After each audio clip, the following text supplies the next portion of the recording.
Sparks used to be a professional poker player, and in the game of poker, it's all about making decisions about things that you haven't got complete information about.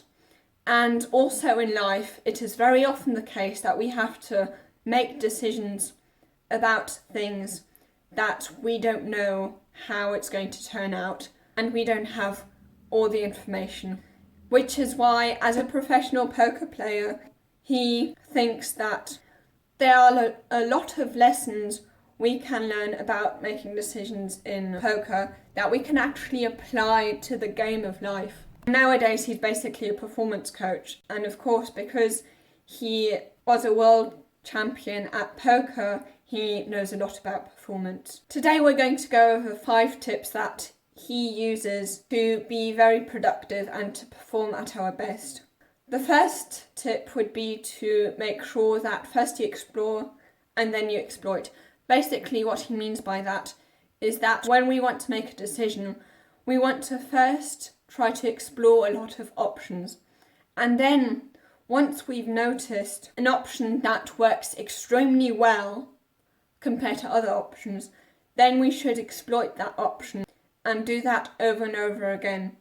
That we should have many different experiments going on in our lives. And then find out what works best for us, what makes us feel good, what gives us the results we want. And when we find certain things that do work when we experiment, we should continue doing those. And when we do that, and this would lead me to the second tip, once we've made a decision, we want to commit to that one option for a specific amount of time to see how it goes. And this is extremely great against overthinking, because if you commit to one option and not think about any other option for a certain time span, but also know that after that you're going to see what you're going to do next, that relieves a lot of pressure, because you don't have to always compare that option to the other option. You're just doing this for a time span and you're just seeing how it goes. Because with overthinking, what we tend to think is, what is going to happen if I do this? But if you try things out, then you already have the answer and you don't have to overthink about that, because you know what happened when you did that. And then the third one would be that he thinks that setting priorities is extremely important.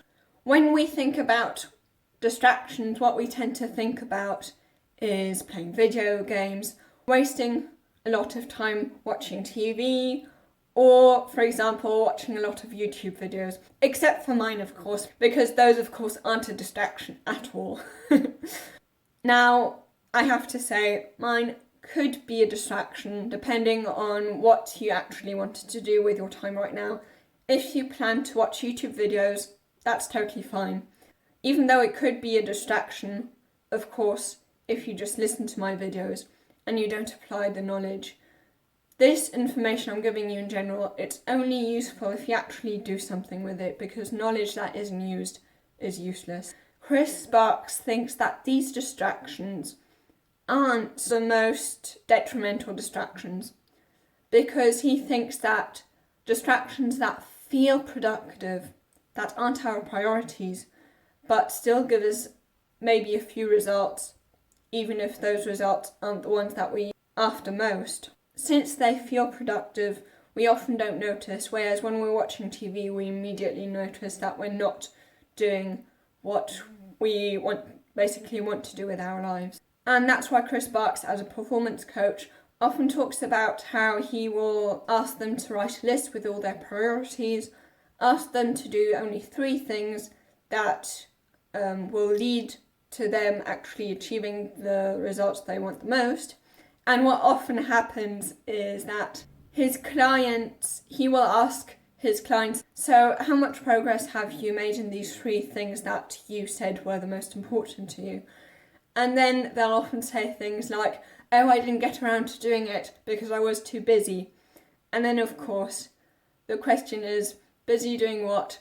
And then the clients notice that they actually spend way more time on their lower priorities. And then, of course, the question is whether it really is your priority or not. Now, if it isn't actually your priority, then you should reconsider the list. Whereas if it is your priority, then you want to make sure that you actually change your behaviour and that you finally do start committing to the things you find are most important to you. The fourth tip would be that we somehow should try to predict the future, as in trying to think about things that could happen and then to prepare and train in these suboptimal environments that you've thought about that might happen, so that you can be confident when those situations actually do arise when it counts. Because when it feels familiar to us, then of course it's way less scary, and then you will be able to stay calm under pressure. And then the fifth tip would be that if we want to change our behaviour, we should basically be an architect of our lives, to basically change our environment in a way that supports the kind of behaviour that we want to do. Because with bad habits, you want to make sure that you increase the friction between your intention and your action.